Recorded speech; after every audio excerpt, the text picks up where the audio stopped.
ሰዎች አይናጌ ዋሻን ያውቁታል። ቅበት ከተማ አስተዳደር ስልጤ ዞን አይደል ስለመኖሩ ያውቁታል። ግን በዚያ ልክ ትኩረት ተሰጥቶት ለምቶ የሚዲያ አማራጮችን ማግኘቱ ሰዎች በደንብ ሊያውቁት የሚችልበት ሁኔታ ተሰርቶ የለማ ቦታ አይደለም።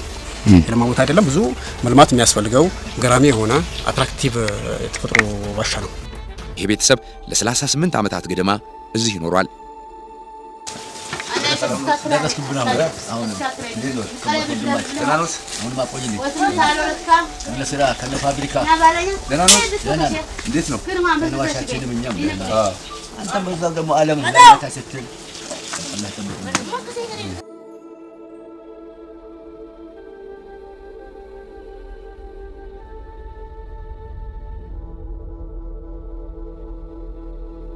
ተፈጥሮ አቀማመጡ እንደምታዩት ገራሚ ሆኖ የሚስብ ቢሆንም እስካሁን ልዩ ትኩረት ተሰጥቶት ሳይንሳዊ በሆነ መንገድ ጥናት ተሰርቶ የተደረሰበት የተለየ ውጤት የለም። እስካሁን መደበኛ ባልሆነ መንገድ የተለያዩ መረጃዎችን በማግኘት የውጭ ሀገር ቱሪስት መስህብ ላይ የሚሳተፉ ሰዎችም የሀገር ውስጥም የተለያዩ ሰዎች ይመጣሉ። ኖርማሊ ቦታው ይታወቃል።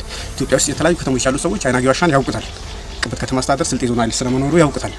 ግን በዚያ ልክ ትኩረት ተሰጥቶት ለምቶ የሚዲያ አማራጮችን ማግኘቱ ሰዎች በደንብ ሊያውቁት የሚችልበት ሁኔታ ተሰርቶ የለማ ቦታ አይደለም። የለማ ቦታ አይደለም። ብዙ መልማት የሚያስፈልገው ገራሚ የሆነ አትራክቲቭ ተፈጥሮ ዋሻ ነው። ከላይ እንዲህ ባለ የዛፍ ጣሪያ ተጋርዷል።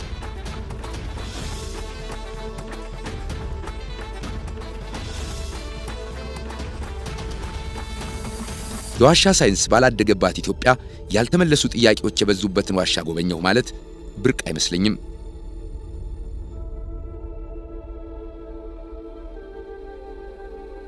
ዛፉ ሩቅ ያስኬዳል የሚባለውን የዋሻ በር በቅርንጫፉ ዘግቶታል። እንዲህ ተፈጥሮ ከተፈጥሮ ተጋምዶ ሌላ ትዕይንት የሰራበት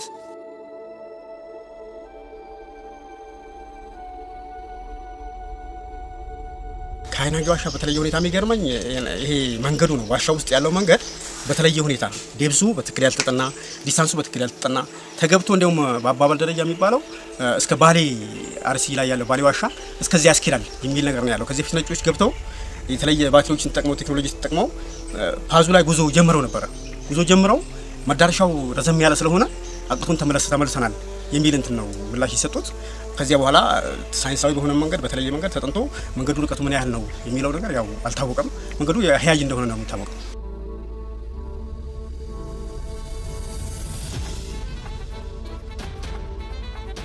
አይናጌን በምርቃት ተሰናብተን ወጣን።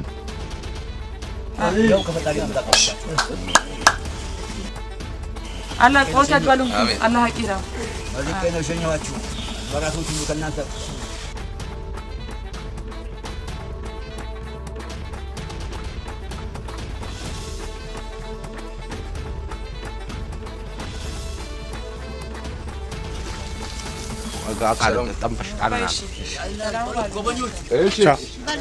ቻው በሉ።